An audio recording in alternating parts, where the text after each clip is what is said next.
Hello, I am Dr. Waller, and welcome to the second of our Time Value of Money professional development courses. And as I said last time, we are going to now, this week, focus on the applications, time value of money applications, and we're going to hit high spots of them, and then. And recall that this is only the second time we've done professional development courses. So please reach out to us and tell us what we can do better. Tell us what we could focus on with more drill down further or spend less time on. Whatever you would benefit from is what we want to do. Remember, we're trying to convince you that we know what we're talking about with this personal finance and economics so that you'll promote it to your students for our summer personal finance and economics, which starts June 16th. Go ahead and shamelessly, June 20th? Shamelessly plug it, June 20th through July 16th. Is that right? Okay. Through July 16th with the final day being here at Longwoods campus.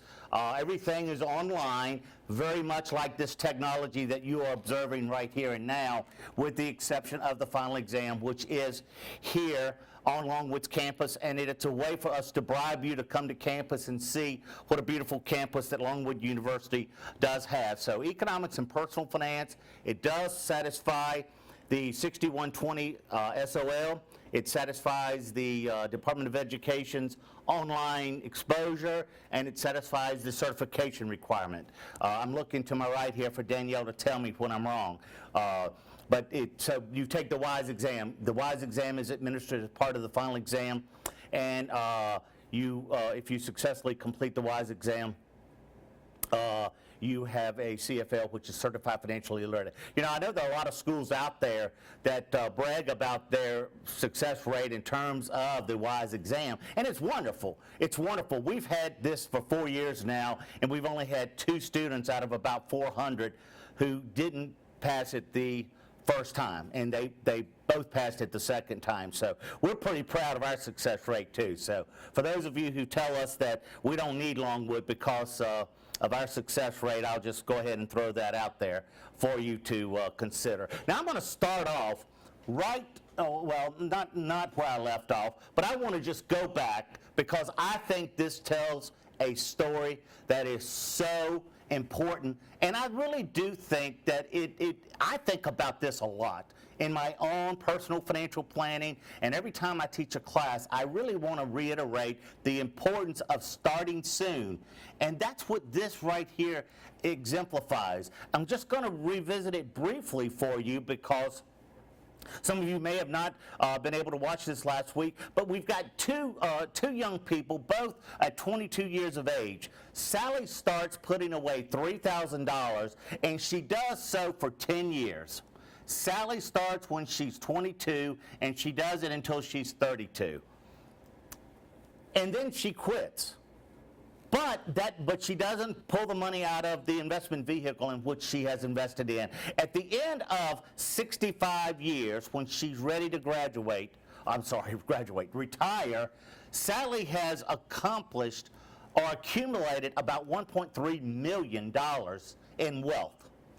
Ed, similar situation, 22-year-old, but for the first 6 years, just 6 years, he did not save any money. He was busy buying a car or chasing a girlfriend or whatever, and he didn't put any money away.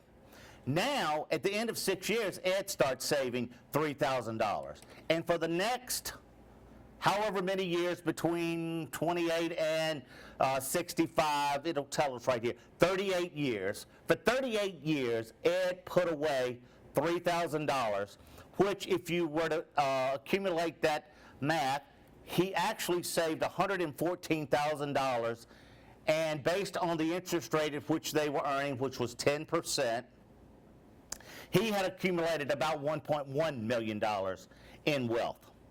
Sally saved $30,000 and accumulated $1.3. Ed saved $114,000 and accumulated $1.1. Both of these tell a great story. One, it's never too late.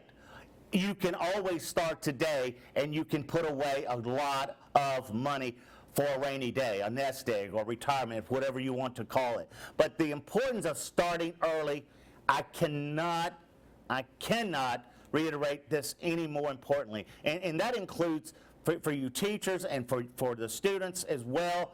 Putting a little bit away every single time you'll never miss it. And when I say a little bit, even if it's $5, you'll never miss it, but it'll really, really, really add up in the long run. So please, please keep that in mind.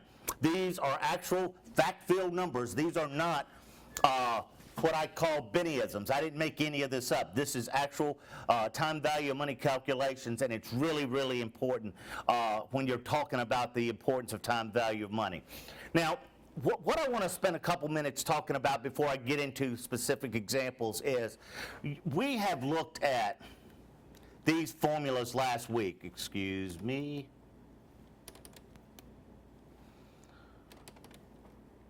Present value is equal to future value divided by 1 plus the interest rate to the nth power, and future value is simply present value times 1 plus the interest to the nth power. Now, when we calculate some of the examples that we're going to look at stocks, we're going to look at mortgages, and we're going to look at bonds and other savings devices, I'll just call that, whether it's a CD or a savings account or whatever it might be.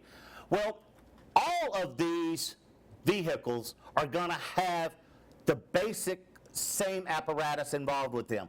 In a stock, we call it a dividend payment. In mortgages, we call it a mortgage payment. In bonds, we call it a coupon payment. In savings, we just call it a savings account. But there's one more thing. Oh, and for example, if you've got real estate and you were using it would be called rent. All of these are cash flows, and they have some sort of payments involved with them. Okay? I just want to make sure that you don't get caught up in the different vernacular or the terminology that each one of these use, because they all are basically the same skeleton. They just are using different names to help you understand them. When you're looking at solving for the value of a stock, in essence, what you're doing is you're looking at all of the future dividend cash flows. When you look at a mortgage, you're looking at the mortgage payments, and the interest payments are part of the mortgage payments. When you're valuing a bond, it's the interest payments, which we call coupon payments. And if it's real estate, we're looking at the rent, whether it's a rental property or whether it's Walmart. Walmart typically does not own many of its stores. Walmart goes in and helps develop a lot of stores, and then they sell it to a developer, and they lease back the property in which they are going to operate in. So it's a cash flow. It's called rent payment. So I just want to introduce you to some of these terminologies before I get into them too deep. And that's basically what I just said here. It's really all the same, whether it is the present value of a cash flow for a mortgage, that's an N, by the way, for a mortgage, or whether it's the present value of a coupon payment. Let me put in brackets here, because really it should be the summation. If it is a bond, or if it's a stock, it is going to be the sum of the dividend payments.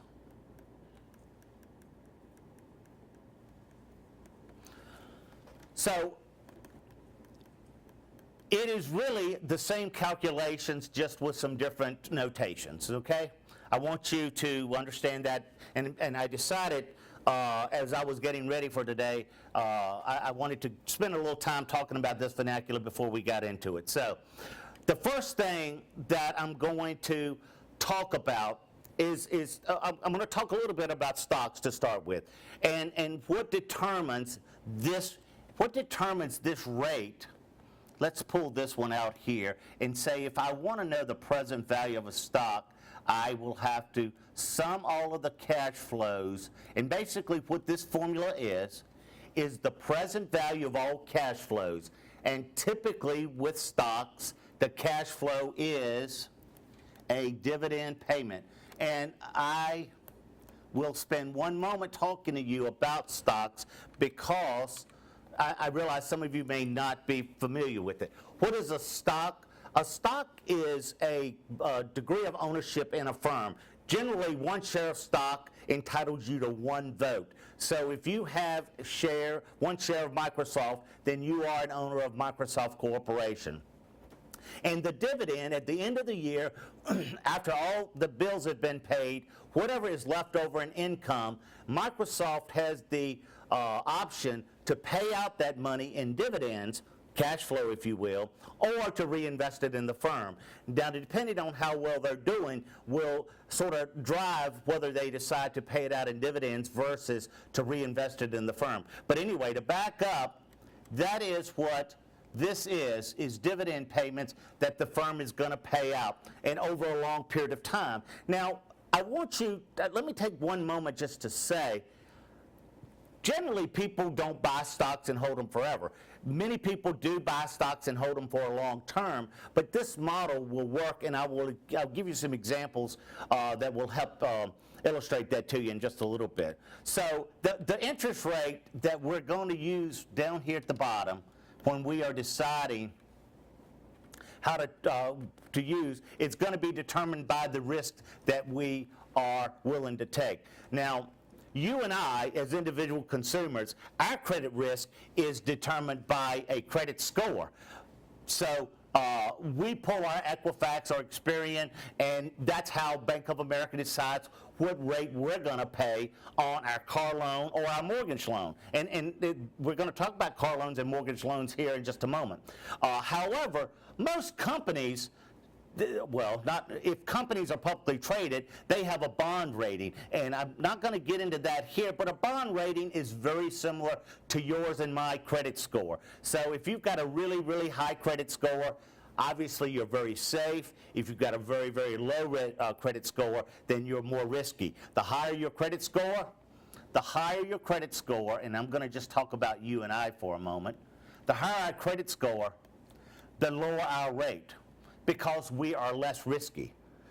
A high credit score means that we are very good risk. We are a very good risk to financial institutions. The same thing is true for institutions. If they have a high bond rating, then they have decreased interest rates.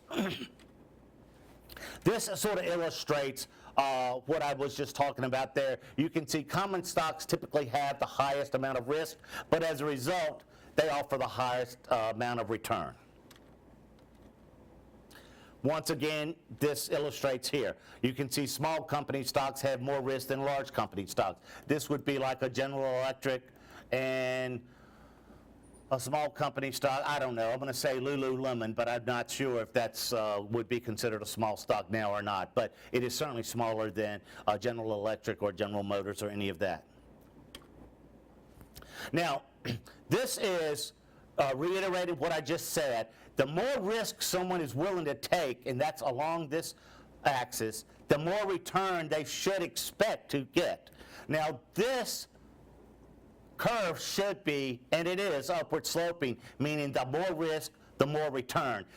Ideally, we would love for this to have a higher slope on it, meaning the more risk that we took, the higher return we would get. Whereas here, if I can just show you, here I only get a little bit more return for all of this additional risk. So this is just an example to illustrate to you the return trade-off between risk and return. Now, this is something that I teach in statistics quite often, but it's certainly applicable here. Let me get some water here before I go dry. And I want you to understand this concept of standard deviation. And that's really how we measure risk. We measure risk based on volatility. Volatility, I don't know if that's right or not. And statistically speaking, it's the standard deviation the way that we measure this. Now, I think whether or not you are a sports enthusiast or not, you can look at these examples and follow along.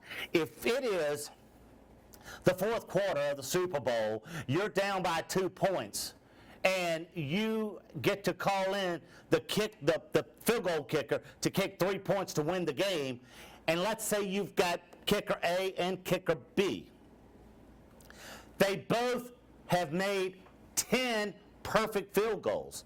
Both of them have made both of their last 10 field goals. Kicker A made all 10 of his, kicker B made all 10 of his. If you've got to make the call, you're the general manager, which one of these two folks are you going to put on the field? I would say 99 out of 100 of you said, I'm going to choose kicker B. Why? Because kicker B was real consistent. He went down the middle every single time. He was more consistent, meaning he was less volatile. Now, this comes into play when we are looking at our rate of returns or the interest rates. This is going to, now let me ask you for an example. If you've got two people that go down to Bank of America and they want to borrow money, borrower A and borrower B, who is likely going to get the lowest rate? It's going to be B, because B is more consistent in their, let's call it payments. Here we're calling it kicks, but it's the same. These people here, look, and you can sort of measure it from here to here. You can see that the volatility. And it makes sense. I know it makes sense to you. So you would want the one that had the, in terms of who would get the lowest rate, would be the one that was less volatile, would be B. Now, I've got another question for you. If you need a higher return on your money, and you're trying to invest in something long term, and you want a higher return, that's where this one would come into play. The borrower A would be. Because borrower A, even though they might be a little more volatile, they did stay within the frameworks of the field goal post or the lending requirements, if you will. However, they're not as safe. Let's just say we would lend to, I'm making this up, 5% car loan for person B, but we would want a 7.5% loan for person A, because they are more volatile. They have got more volatility in their life, at least in their financial habits. Okay, I'm not going to spend time on this. Once again, this will be posted. You can go back and review it, but I've already spent a little time talking to you about dividends, and this is not a lecture on stock, it's a lecture on time value money, although we're going to calculate some returns on stock. Now, speaking of stock, I've already sort of told you this, but just to walk through it with you quickly, if you have a landscaping business and you want to get started and you need $1,000, you divide the company into 10 equal pieces, or shares of stock, if you will, and sell each share for $100. That means each person would have one share of stock worth 1/10 of the company, as it says here. Now, what does that entitle them to? It entitles them to 1/10 of the profits at the end of the year. And if you can see here, if the business were to earn $500, each person would be entitled to 1/10 of the property, and when profit. And when I say entitled, it means that they are entitled to it, but unless the board of directors pays it out in dividends, then they won't get it. Just because they are entitled to that $50, and maybe entitled is not the word to use, but earnings per share would be $50 per share. So EPS would be $50, and if depending on how dividends would paid out would impact what amount you actually earned. Now, here is That model I've already told you. This is nothing more than the present value that I've already showed you. We worked on it last week. Present value in year 1, year 2, year 3, and that's what D1 is, the cash flow in year 1, and for a stock it's called a dividend. The cash flow in year 2, it's called a dividend. Cash flow in year 3, dividend. Cash flow in year N, it's a dividend. So all this is, this exact formula here is going to be used for all of these applications. Value in mortgages, car payments, stocks, bonds, and savings investment vehicles. I want to back up and say, this obviously allows us to have, let me just back up and say, here is the required return that the investor has. What drives that required return? That required return is going to be driven by, see, that's why I don't like doing this. I want somebody to talk to me, and it's nobody to talk to me. But it's driven by the risk. And if it were you and I, it would be our credit score. But if it was a corporation, it would be their bond rating. See? I'm waiting for them to talk to me through the computer. So this required return is going to be driven by the risk of the firm. Now, does it have to be the same in each year? No, it does not, but typically it is assumed to be. So my required return could change in terms of riskiness as the firm went out into the public. For example, let me tell you something I saw today on CNBC.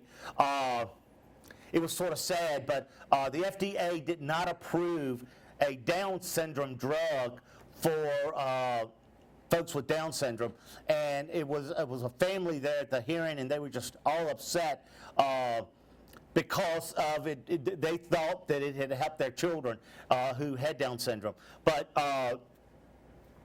where I'm going with that is, let's just say that after the announcement got made, then obviously the risk could change here in year end.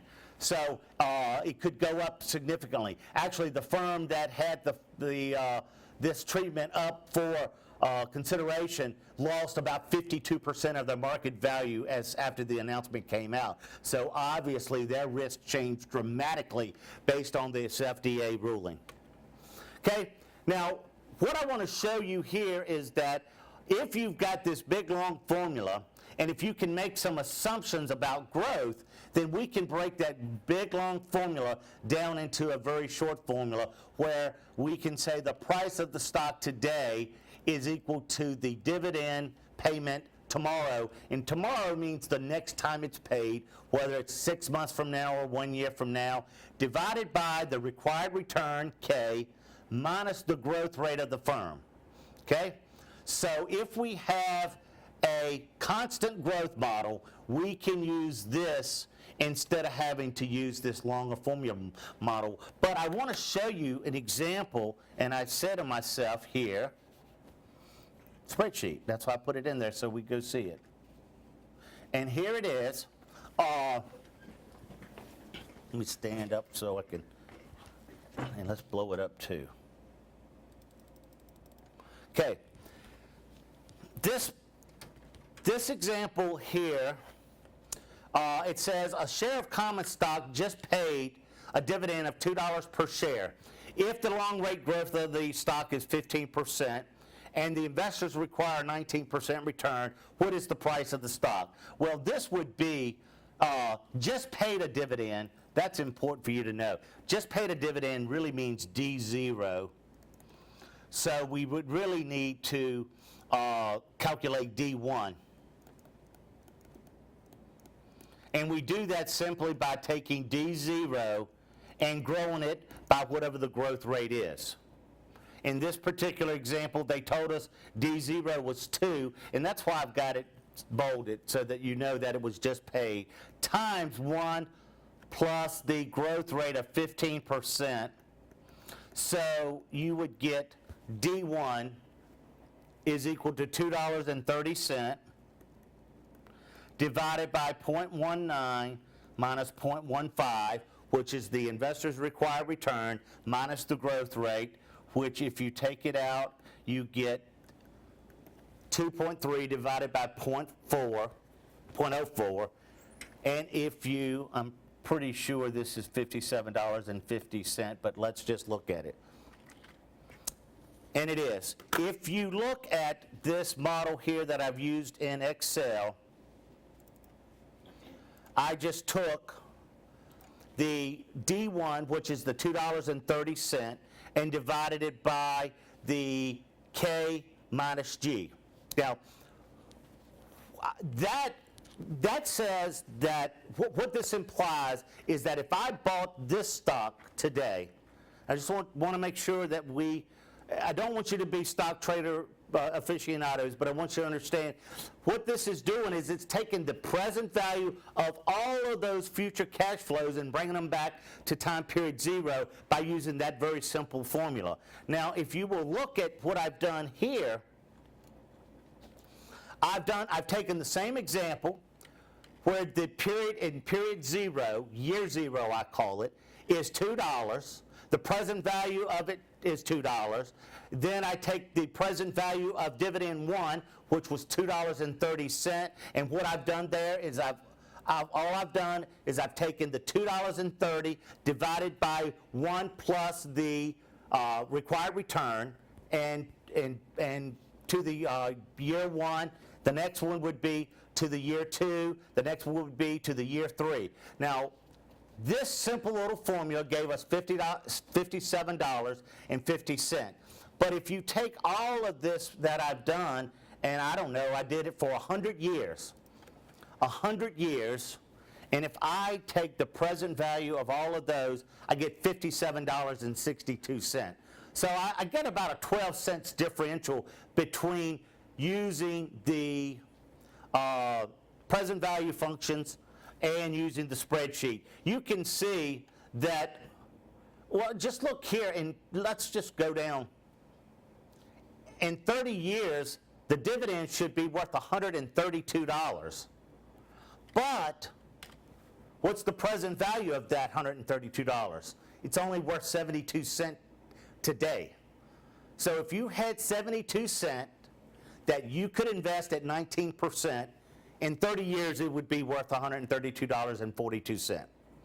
So, and these spreadsheets, I will make them available for you so that you can use them and you can play with them and use them in your classrooms as well if you would like.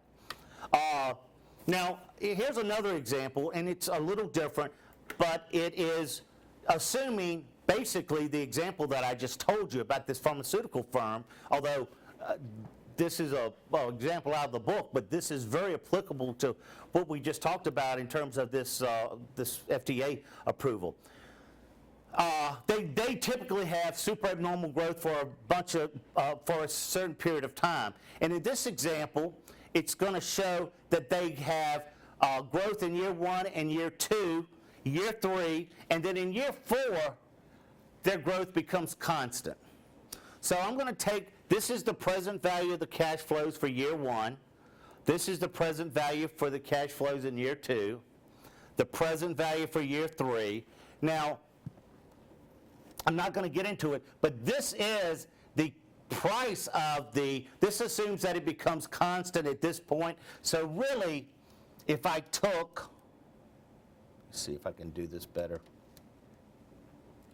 This one on the top, I could rewrite that as P3 over 1 plus K to the 3rd power, because that's the price that you should be willing to pay for the stock at the end of year 3. At the point it becomes, the rate of growth becomes constant, that's what you would be willing to pay for it at the end of year 3. So what we do is we just go through and we calculate the dividends based on the growth rate. Growth rate's 30 in year 1, 25 in year 2, 20 in year 3, and in year 4 forward it becomes 10% and it remains constant at 10%. We've got a 12% required return, and the last dividend paid was $2. So we have to once again calculate D1, D2, D3, and D4. And once we've calculated those 4 dividend payments, it's just a simple matter of plugging in and doing very, very simple math. And I've got it for you here. D1, once again, I want to just tell you, That is the present value of what I'm going to receive in 1 year. This is the present value in what I'm going to receive in 2 years. Present value in what I'm going to receive in 3 years. And this is also the present value of what I'm going to receive in 3 years, because recall, this top portion is really P3, which is the price that someone would be willing to pay at the end of year 3, based on the assumptions of a 12% return and a 10% constant rate of growth. Okay? And when you do that math, I have no idea what you get, but you get $160.37. So based on the assumptions we made, we should be willing to pay $160.37 for this stock. Now, what makes stock market so interesting is we've made some assumptions about, are we sure that the growth rate's going to be 10% or 20%? No, we're not. And it's just like this example I gave you that I saw on the financial news today. This firm that was disallowed the FDA approval. You know, things go south in a hurry. So everybody has different assumptions.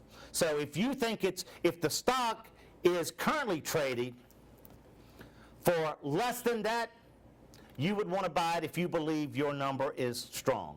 If it's trading more than that, you would want to buy it. You'd want to sell it short, but we're not going to get into that. But if it was less, buy it. If it's more, you don't. Before I get into mortgages and cars, we're going to really talk about consumer loans and talk about credit cards and cars, credit cards, cars, and mortgages. Just to give you a little vernacular there, some of the terminology that we use in terms of a single payment loan, sometimes called a balloon payment, and it's sometimes what people use when they are building a new house, a construction loan or a bridge loan, it's sometimes called. An installment loan, it's the amortized over time with interest and principal. It's generally what you and I would use for a car or a mortgage. Typically, most loans in today's world are secured loans, which means they're guaranteed with collateral. That means that if you've got a mortgage, then the bank has a deed of trust against your house.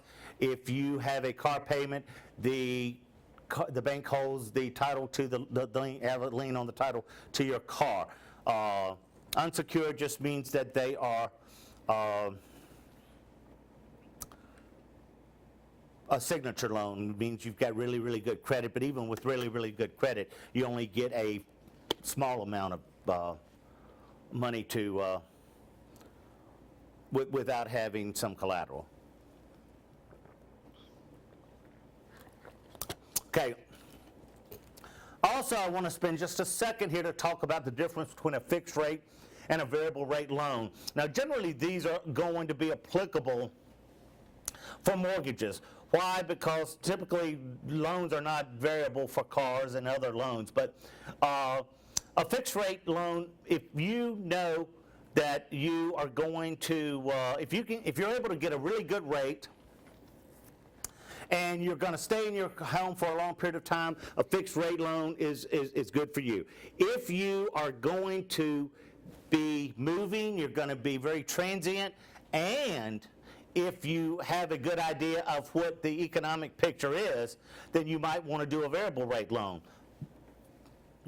You don't want a variable rate loan if interest rates are going up, because every time an interest rate goes up, it's going to impact the amount of money that you have to pay on your mortgage. And adjustable rate or variable rate mortgages were attributed to quite a bit of the economic chaos revolving the financial and housing crisis back in 2007 and 2008. Automobile loans, obviously people today love to drive new cars, and they're financing them for longer than ever, 5, 6, 7 years even. You need to, this is not a lecture, but I'm going to say it, not a lecture on buying habits, but you need to remind yourself and your students to, is it a want or a need? Yes, you probably do need transportation, but do you need a Mercedes? I don't know. That's up for you to decide. An example here of credit card and student loan debt, I just throw that in because it is, I believe, Benny Waller, that this is going to be a huge contributing factor to the next economic malaise that we face here as a country. People are going to, lots and lots of student loans, and it's not the student loans, it's just folks are getting out and they're not being able to pay back their student loans. They get a degree and they're not being able to utilize it, or not being able to utilize it in order to earn enough money to pay back their student loans. So we're talking $1 trillion here, $1 trillion, you know. $1 trillion almost in credit card, and that's in 2011. It's probably more than that now. I didn't take the time to go out and update this, but I'm sure that if you were, that's 5 years ago, that it is well over $1 trillion, would be my speculation at this point in time. I want to spend just a second also, because I think it's important. And if you understand time value of money, you would probably never, ever, ever go out and think about getting a payday loan. Payday loans are just so incredibly dangerous. They just they get you caught up in a vicious cycle that you're never able to get out of, because when you paying them back is just incredibly expensive. You can see here rates can be as much as 400%, and you know, I've got mixed emotions about whether or not they should be legal or not, but if they weren't legal, then where would these people go? So I don't know, and that's once again not my purpose here today. But I just want you to be careful, think about them, and try like the dickens to avoid them if at all possible. You can see here about 75% of all payday loan volume is repeat business. So it's pretty doggone addictive, pretty addictive. We're getting ready to start doing some numbers for cars and mortgages. Short-term loans typically have a lower interest rate but a larger payment, but it's a trade-off. Even though it's a lower interest rate, you pay it off quicker and you pay less interest over time. The same is true, the exact opposite is true of longer-term loans. They have smaller payments but higher interest rates. Now I want to work let me just I've got an example coming up here, and I'll just get to it. Installment loans, both interest and principal are paid. This is mortgages. And cars, your typical car payment. It expires at a preset date. Here's an example of an amortization schedule. This is an amortization schedule for a loan of $2,000, 6% over 12 months. At the beginning of month one, because it said that we're doing it over 12 months, I start out with a $2,000 loan. My payment is $172, and you'll see here that payments are going to stay constant in installment loans. When I say they're going to stay constant, they are going to stay constant as long as you abide by the rules. Can you pay more than the minimum payment? Absolutely yes, and I would encourage you to do so, and we'll work some problems to show that. You can see, though, that principal payment stays the same, principal goes up as you mature, and interest rates go down. I'm sorry, the interest payment. So the first payment of $172, $162.13 actually went toward paying off that loan. $10 went in the banker's pocket. At the end of month one, we still owed about $1,837 on it. Month two, we owed $1,837, which is what we finished up at the end of month zero, or month one, excuse me. Payment stayed the same because it stays the same over time. calculate the principal. The principal now is a few pennies more than it was in month one. It's $162.94. Interest is a few pennies less than it was in month one. And at the end of the month, we've got $1,674. Now, I want to go over here and show you something that might be a little more drastic for you. This is an example I've used hundreds and hundreds of times. This assumes that you have a $100,000 home, you finance it for 30 years for a 12% annual rate of return. Your monthly payment would be $1,028.61 every single month. So month number one, you have a payment of $1,028. $1,028? Of that $1,028, only $28 of it goes to paying off the house. $1,000 goes into the banker's pocket.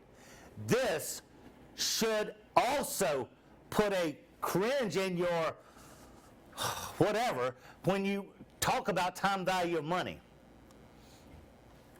$1,028.61. Now, I'll be the first to admit this is a high interest rate, but it's here to prove a point.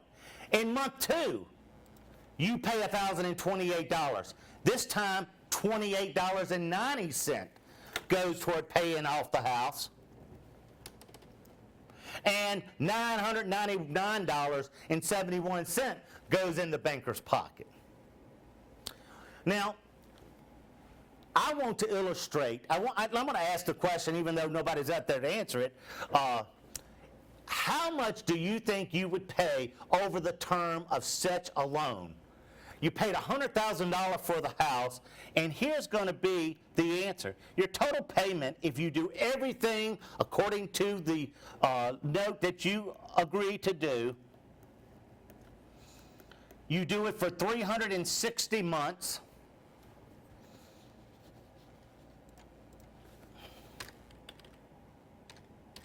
It's $370,000,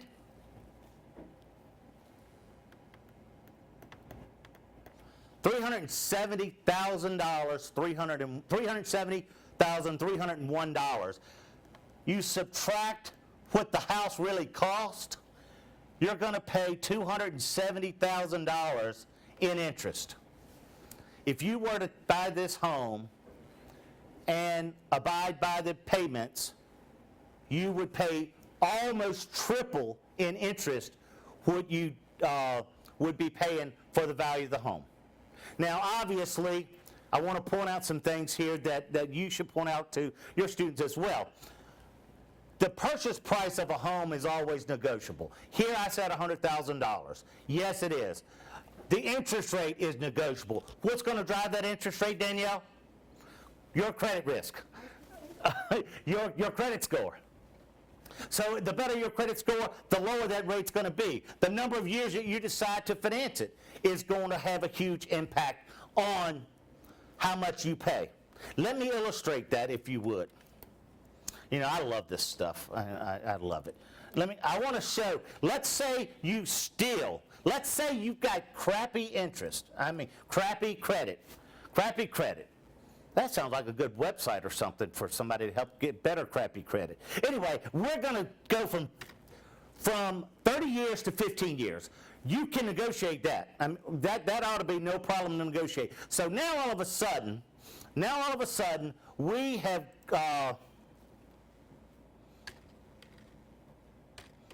doing a little math here. Hold on. All of a sudden, we went from 30 years, that's this example, to 15 years. Now, yes, our payment went up. It went up from $1,028 to $1,200. Let's just round that up. That's about $170. But you know what? If you can't afford $1,200, you can't afford $1,028.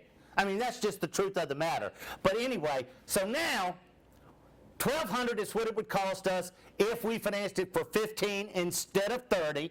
Multiply that by 180 months, which is 15 years. And now, look, we only pay $216,000. You subtract out what the house actually cost you. Now the banker's only getting $116,000 in interest. Now I can tell you, and if any of you have out there have done this, I guarantee you, if you went to a mortgage banker, they said to you, go ahead and finance it for 30 years. You can pay extra. And that's true. It is true. I mean, if it's financed in the secondary mortgage market, it's illegal to have a prepayment penalty. However, statistics overwhelmingly show people pay what, Danielle? The minimum payment. They pay their minimum payment. They don't pay extra. So, and while I'm here, though, I want to show you all a little doohickey I added, a little doohickey. That's a very sophisticated term. Don't just use that.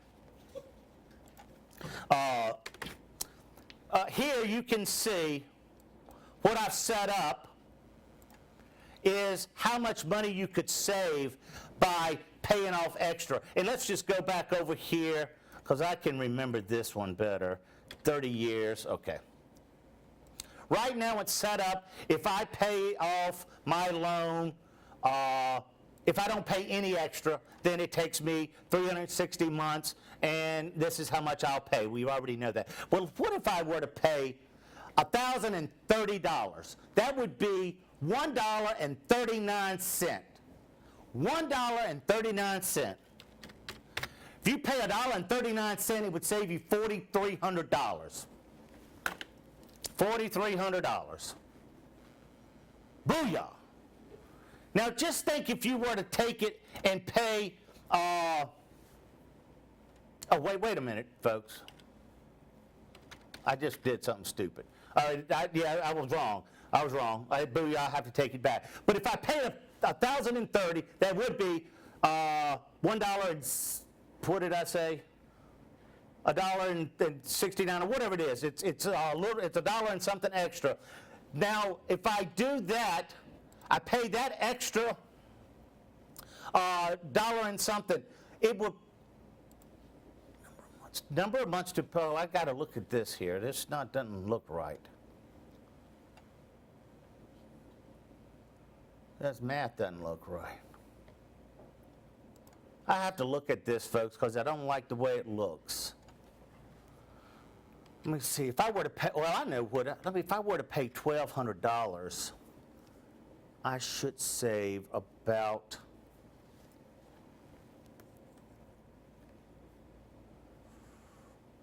because this number up here is not acting right. I need to look at that. I'm sorry. I've got it. Number of periods. I'm not going to try to spend your time here, but the purpose of this is to pay extra. And if you do pay extra, then you save quite a bit of money. And I'm going to work an example of that. And you know what? I'll just do it right now. I can do it by hand. For example, if I were to pay, instead of paying $1,028, I were to pay $1,050. That's what I'm going to put in. The present value is going to be whatever the house cost me. The number of periods is going to be what I solved for. The interest rate is going to be whatever the interest rate was. And what have I missed? PV, future value is going to be 0 when I pay it off. So if I do end period, the rate is going to be 1, which is 12 divided by 12. The payment is going to be 1,050. The present value is going to be minus 100,000. And future value is 0. Is that what I need to put in? Yes. Nope.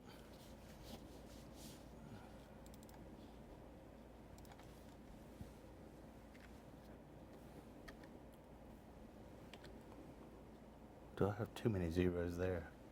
No. Confound it. Maybe I need a negative for payment. Obviously not.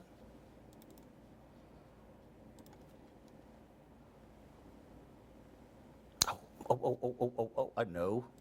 Here, I'm using Excel. I can't just, there it is. Number of periods is 306 and 305 and change. So we know, let's just say it's 306 times 1050, and that's going to give us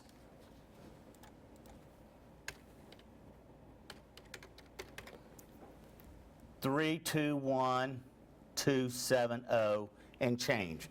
So if I were to finance it as was, remember it was 370,301. If I pay an extra $21, I would save about $50,000, which is the difference between 370 and 321. So I'd save about $50,000 by paying just a few extra dollars a month. And I will tell you, folks, that is exactly what I do.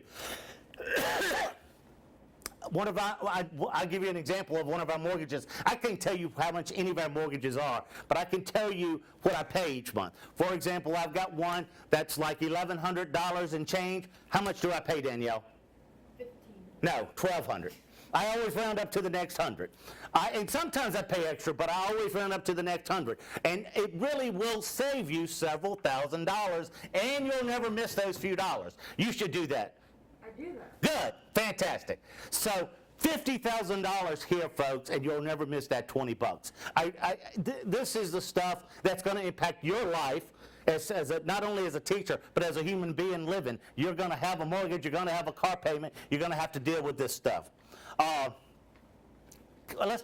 we take a real quick break? All right, we're going to take a 5-minute break, and we'll be right back, okay?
Hey, welcome back, and going to continue on with this time value of money stuff. And this example here that I'm going to talk to you about this is basically a car payment that we're talking about here. And many times folks aren't sure how much car they can afford or how much house they can afford. Here's something very easy that would allow you to determine how much car or how much house you could afford by simply calculating a present value formula. This example tells you that if you were able to afford $300 and you could qualify for a 6% annual rate, but it's divided by 12 here because it's amortized on a monthly basis. Yeah, thank you, Danielle. It's monthly. It's amortized on a monthly basis. Here, now you can see it. 300 here, 6% divided by 12. You're going to amortize it for 3 years. That's 36 months to a zero balance. You could be able to afford a car of about $9,861. Now keep in mind, that only includes the principal and interest. There are taxes and titles and so forth, but about a $9,800 car is what you could afford. And I'm going to quickly just jump over to this spreadsheet that I'll give you access to, as I said, and you can see calculating present value here. That's the exact number I've already showed you. But let's say that you wanted to finance it for 48 months, which is 4 years. You would be able to afford about just trying to get this, about a $12,000 car. Let's say that you were able to afford $400 a month, you could afford about a $17,000 car. If you could get a really, really great interest rate of, let's say, 3%, you could get an $18,000 car. If you wanted to be a 72-month crazy fool, then you could get a $26,000 car. So you can see here, now you could easily make this into a, let's say that you were going to do a a house payment. Let's say you could get a 4% rate. You and your husband, or you and your spouse, I should say, could afford about a $1,200 monthly payment. You wanted to finance it for 30 years, which is 360 months. You could afford about a $250,000 home. Now, once again, I want to point out, this is principal and interest only. In a house, you would have taxes and insurance to add into that monthly payment. So if you could afford, if you put in $1,200, you probably should be expecting $1,500 a month total because of taxes and insurance that you would have to bring into the situation. Now, and once again, I want to point out, what if I finance this for 240 months instead of 360? That's 20 years. I can afford less, assuming my payment stays the same. So this is basically how a bank lender would pre-qualify you. Now, obviously, they would go through and they would look at the 28-36% rule in terms of gross income and other long-term debts when they were qualifying you. But basically, they would determine how much you could afford each month, plug that in, and back out how much they would be willing to loan you or pre-qualify you. Once again, this is a pretty easy example to help people understand at least a ballpark of what they can afford. You know, I sold cars for one summer, and many times folks would come in and they would have no clue. I mean, if it didn't cost but 50 cents to get out of the parking lot, they couldn't have gone that far. And they were trying to buy like a 300ZX, which was the Nissan really hopped up car in, I guess, 1990, 91 when I did that. And you know, they couldn't even afford the Sentra, but they were trying to buy the 300ZX, and really they were just probably looking more than anything else. They wanted to ride in it. They knew they couldn't afford it. But anyway, this is a good example to work through in terms of how much you can afford for a car, or how much you can afford for a wedding, or how much you can afford for a house.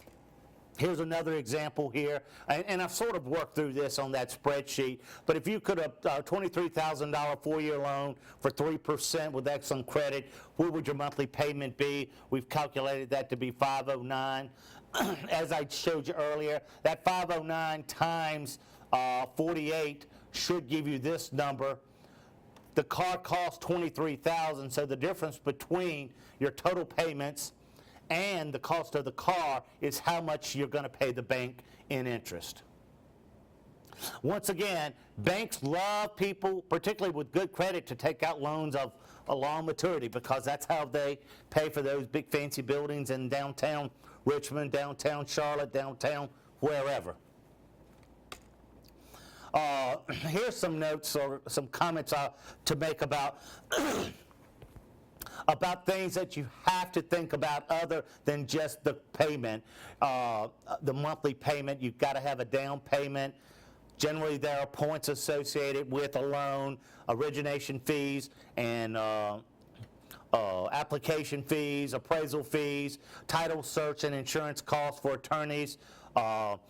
If you don't have 20% down, you do have to pay principal, interest, taxes. You have to pay. If you do not have 20% down, you have to pay PMI, which is private mortgage insurance. Maintenance. Let me tell you a really maintenance story. Last Thursday, one of our rental properties, the air conditioning unit went out, so I had to write a check over the weekend for $4,000, and I didn't have $4,000 in my account. I just wrote it. I'm just kidding. Just kidding. I had to transfer money out of some of our savings into in order to pay for that. So maintenance is a huge thing that you have to think about. If you are renting a home and when something happens, you get to call the landlord like these people did. They called me. But keep that in mind. I also had to replace the roof on that same house earlier this year, and that was I don't remember. It cost me about $1,500, I believe. So here's just a little overview of the housing costs that might be associated with buying a house. These are our general rules of thumb. The down payment, $30,000. That's probably assuming a 20% down payment, and it is. You can see at the bottom there. The origination points is based on 2%. And let me just point out here, what is a point? 1% of loan is what a point is. So if you're going out to buy a house and you look at origination points, generally a point is 1% of loan. And many times you can buy down your loan by paying points up front. What does buying down the loan mean? It means that you want to pay a lower interest rate over the life of the loan by paying some amount of money up front. It's something you need to think about, but you need to really look into it, particularly with interest rates as low as they are in today's marketplace. Now, here's that example I was telling you about how a lender would, the 28 and 36% example. If you make $36,000 a year, that is a monthly income of $3,000. That's 36 divided by 12, which gives you $3,000. The federal lending guidelines say that you can spend up to 28% of your gross annual income toward principal, interest, taxes, and insurance, and that's what this PITI stands for. If I'm making an assumption here that we've got $100 per month in taxes and $100 a month in insurance, $840. This $840 is $3,000 times 28%. So I could afford $840 out of the $3,000 for principal, interest, taxes, and insurance. I back out taxes, I back out insurance. I could afford about $640 a month for principal and interest only. When I calculate that into my calculator, future value is 0, N is, okay, 360. I is 6 divided by 12 of 0.5, and payment is 640. I calculate future value, and I get this 106,746 value. So if I were to earn $3,000 a month, I would qualify for about a $106,000 home. Now, that's assuming no down payment or anything. If you come over to the right side of this sheet, you can see that I'm going to add some additional factors into this. If you make the same $36,000, but we are going to apply the 36% ratio, which looks at other long-term debts such as credit card and student loan payments. So now the federal lending guidelines say that I can spend 36% toward mortgages and other debts on a monthly basis. So I now can spend $1,080, but I have to back out the $250 for the car, have to back out the $100 for the credit card, have to back out the $100 for the student loan. That leaves me $630 a month for principal, interest, taxes, and insurance. Then I have to back out the taxes, I have to back out the insurance, which leaves me only $430 toward an actual loan, which, if you do the math, that gives you a home of about $71,000. So you can see these other payments can really, really impact your buying ability when you go to buy a home, or anything else for that matter of fact. Now, this is just taking it to the next level, and it's assuming what I just showed you on the previous screen, but it's assuming that you're going to put down 20%. So if your loan was 106, you would actually be able to buy a home of 133 if you put down a 20% down payment to avoid the private mortgage insurance that I talked about. Private mortgage insurance insures your loan up to 20% of value. And what that means is if you've got a $100,000 loan, your PMI will insure $20,000 of it.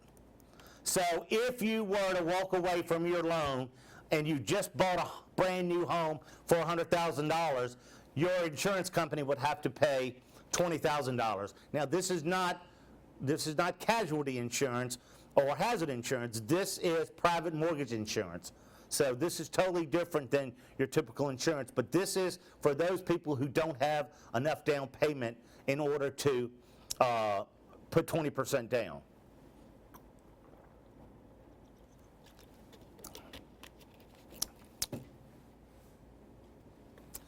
All right.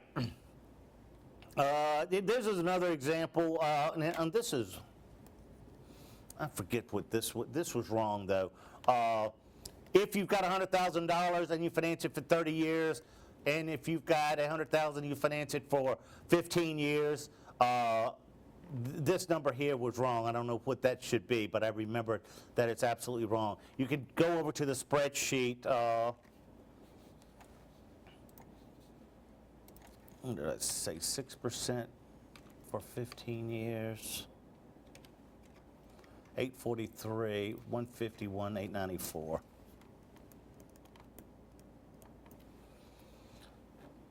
So, in this example, you pay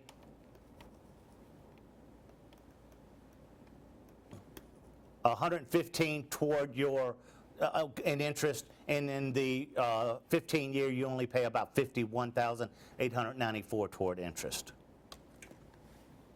Now, I already worked this, and you know what I did here. 1,028.61.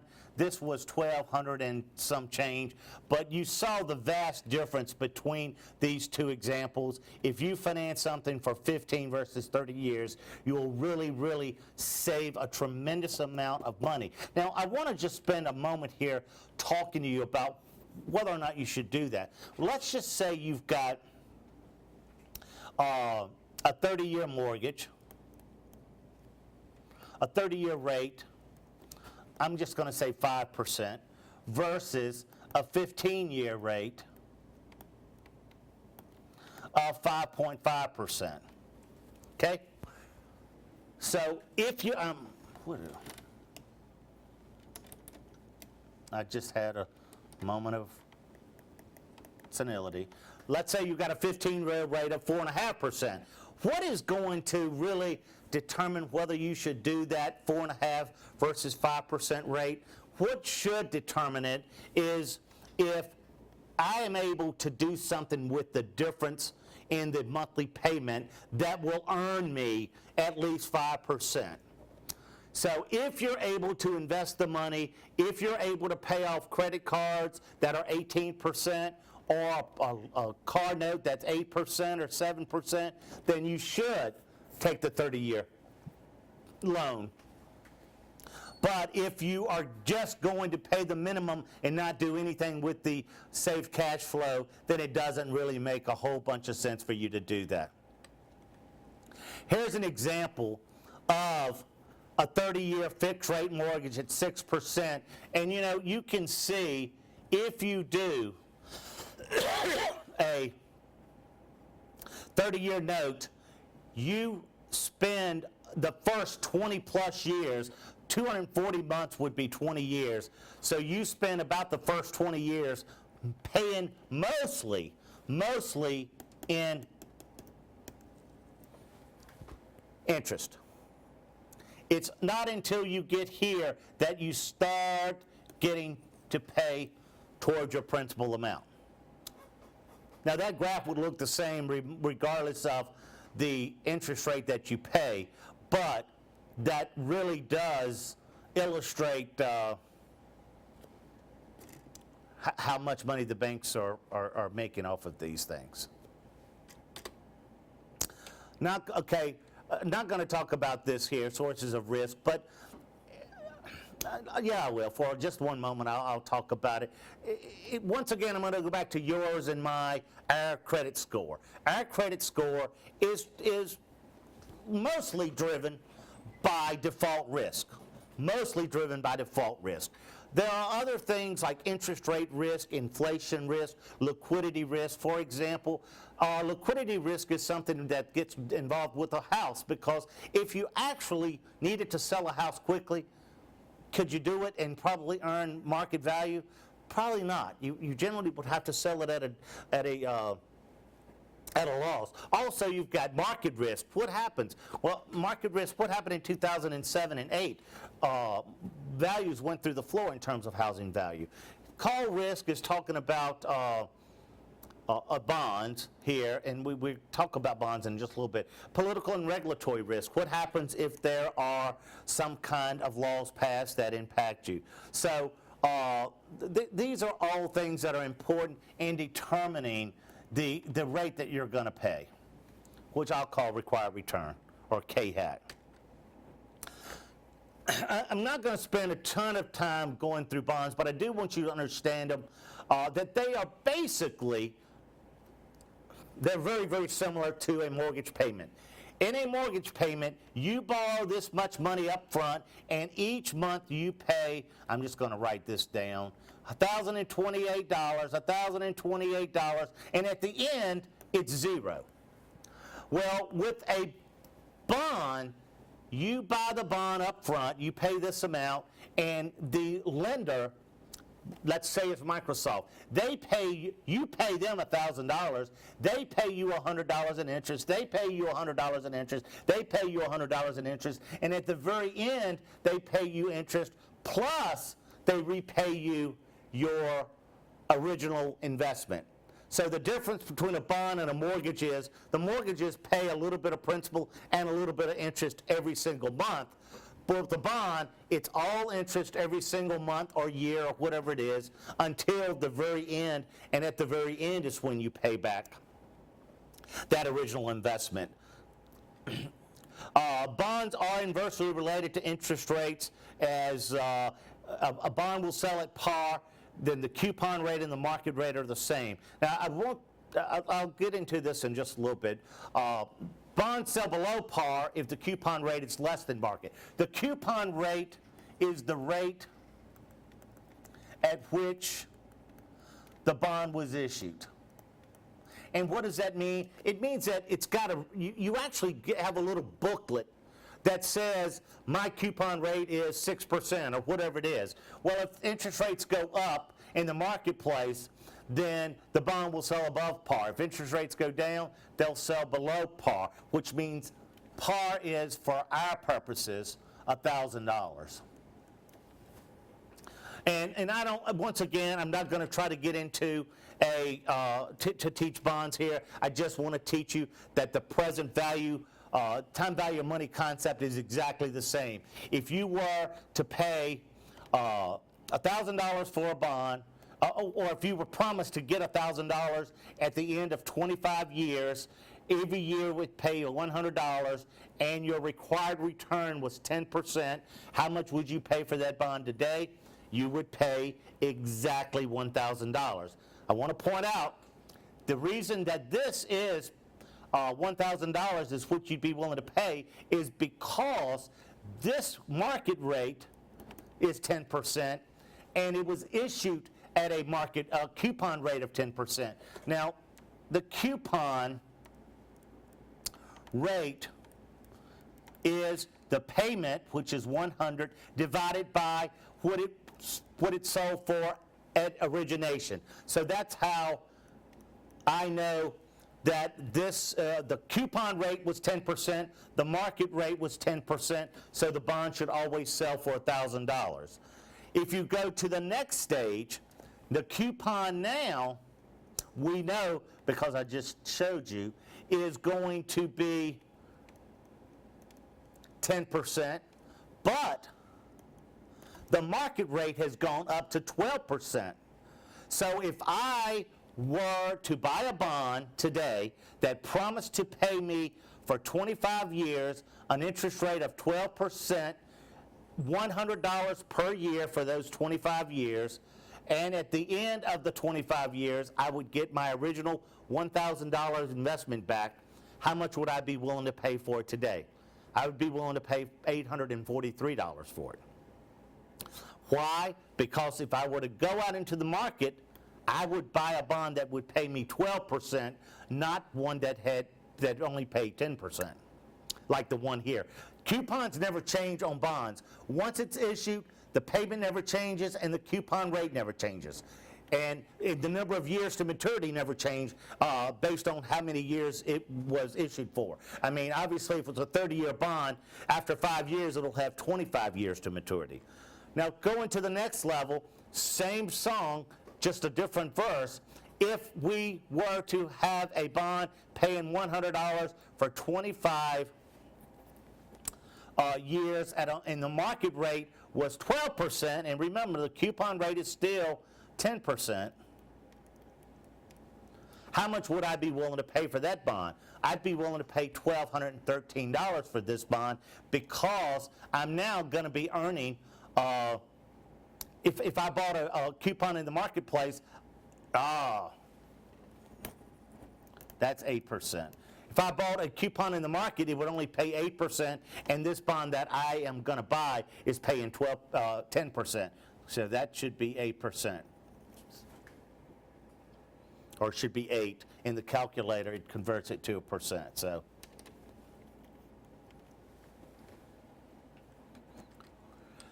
now this sort of illustrates, as you get closer and closer to maturity, how the bonds get closer and closer to $1,000. So if you are out here, this bond, 20 years to maturity, it's a huge difference between the interest rate, the coupon rate, and the market rate. Same thing is true up here. but as you get closer and closer and closer, it's a smaller and smaller gap between what the it's going to sell for. Down here, I don't know what this is, but let's call it 750. And when you get to this point, it might be $989 or $88. It's getting very much closer to its par value, which is $1,000. This is if you had a $1,000 bond that paid interest every quarter. Now that's why here we're going to take 12 divided by 4. I'm going to receive 40 payments of $35 at an interest rate of 3%, and I'm going to get my original $1,000 back at maturity. How much would I pay for that today? I'd pay $1,115.57. And once again, you could come over here and plug those numbers in, and you would find that same number. What did we say? 4%. Payment was 35. 40 was in. Future value was 1,000. Wow. That's $1,115.57. So this spreadsheet is something cool to have to sort of show, check your math, but also to quickly check your math, and also it's sort of fun to play with. And let me see, I've got something else. You know what, we're almost done anyway. Let me go over here and show you something that I think your students might enjoy. My students always enjoy this. I always take a little bit of time to say who wants to be a millionaire. And for those of you who are old as I am, you remember Regis Philbin used to do that show, Who Wants to Be a Millionaire. But it goes back to that very first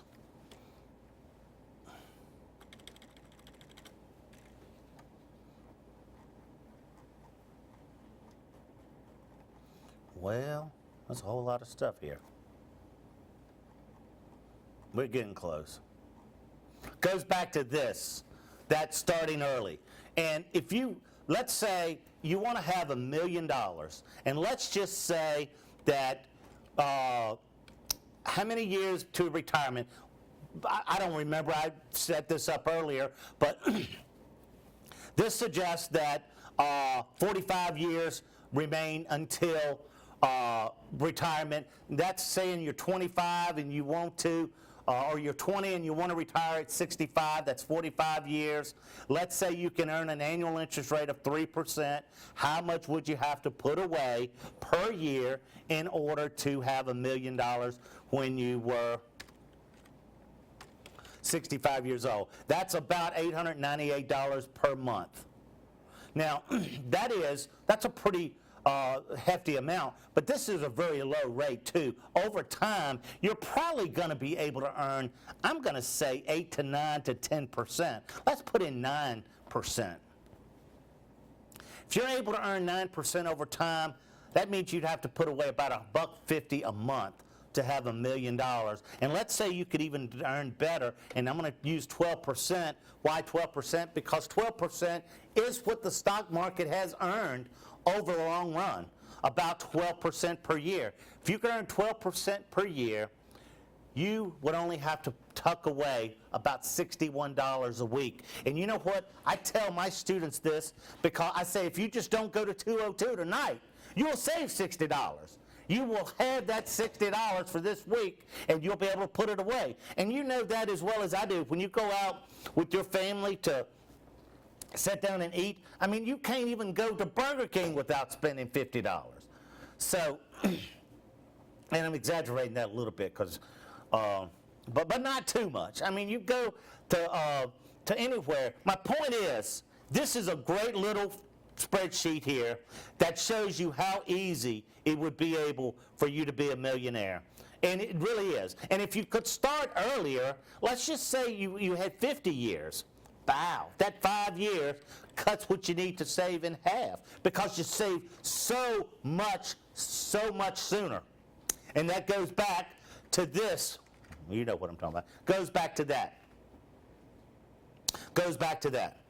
So I will post this on my, it's already on my, but I'll send you a link to it when we send out the posters, what am I trying to say, PowerPoint, so that you can access, you do whatever you want to. It's not going to impact, you download it on your own machine and play with it ever how you like. But anyway, once again, Danielle's going to send out a survey, and she's going to ask you to participate in it. You're going to need to participate in it, or you're not going to get credit for it. Once again, we really would like for you to opine as to what we can do better, what we spend too much time doing. As I got into this, I got a little bogged down into some stocks and bonds that maybe I wish I hadn't have done. But as I said, it's the first time doing this, so whatever you think is interesting or whatever you would like for us to do next, we'll certainly be glad to do it as long as there's interest in doing these. So, and summing up, anything to tell them? So please do share this with your friends in terms of your peers, and let them know that we're doing this. It's free of charge, and we are planning on continuing to do this. I don't know if we'll do any over the summer or not, but we certainly do plan on continuing this as we move forward. Don't forget to sell our Econ and Personal Finance. It is the best deal going. Thank you all. Y'all have a great night.